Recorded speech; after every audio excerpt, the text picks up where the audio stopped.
Well, I'm delighted to discuss with you today the results of the MANIFEST-2 trial, or the updated results, I should say, for the ASCO annual meeting for 2024. Of course, the primary endpoints were presented at the ASH annual meeting back in December of 23, but here we have some updates at this Congress.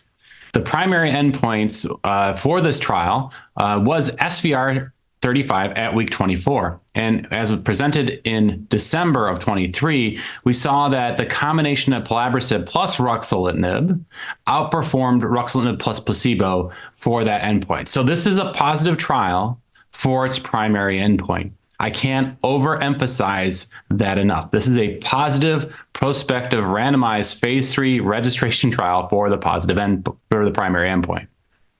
There are key secondary endpoints, of course, as there are in lots of trials with myelofibrosis. And to the endpoints are really kind of important here. And the TSS50 was one that everyone tended to focus on for the last Congress, where the Pelabresib Ruxolitinib combination just fell short of statistical significance in terms of improvement over Ruxolitinib alone for that TSS50 endpoint. So TSS50 being a 50% reduction in total symptom burden by week 24.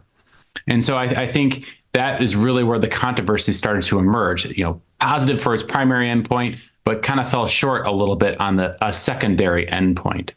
Of course, the other piece of all of this is the safety data. There didn't seem to be any undue safety signal with the combination at the week 24 analysis.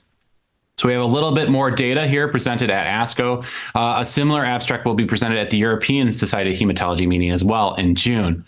But what we see here is that the data holds true. So, looking back at that week 24 response, the data has not changed. And following the data out a little bit further, we're still seeing these symptom responses persist for the combination therapy.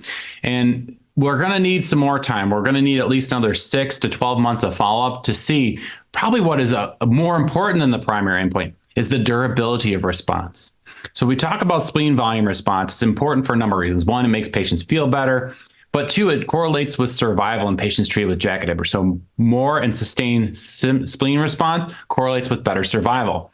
So if we can show with extended follow-up of this trial, sustained spleen volume response for a longer period of time than with the single agent alone, I think that's going to be incredibly important and really kind of pull all this data together. Yes, the symptom burden improvement was not statistically different between the two arms. It was numerically better for the combination, but not statistically different for the two arms.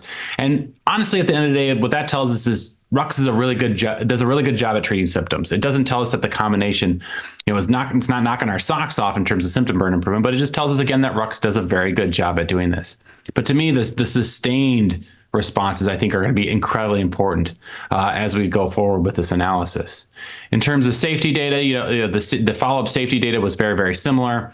There were no new safety signals that emerged outside of one report.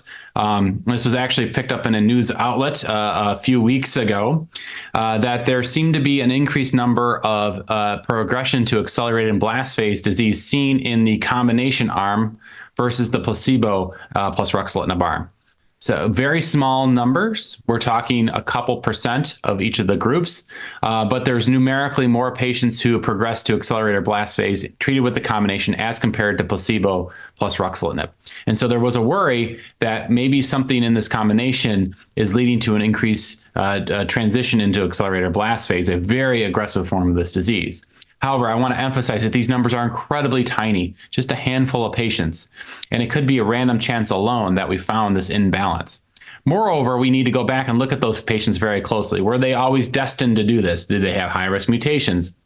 They have other features that would predict for progression or some other indicator of imbalance between the arms to explain this difference. So I think we need to learn a little bit more about this and also, again, continue to follow the safety data long-term with this trial.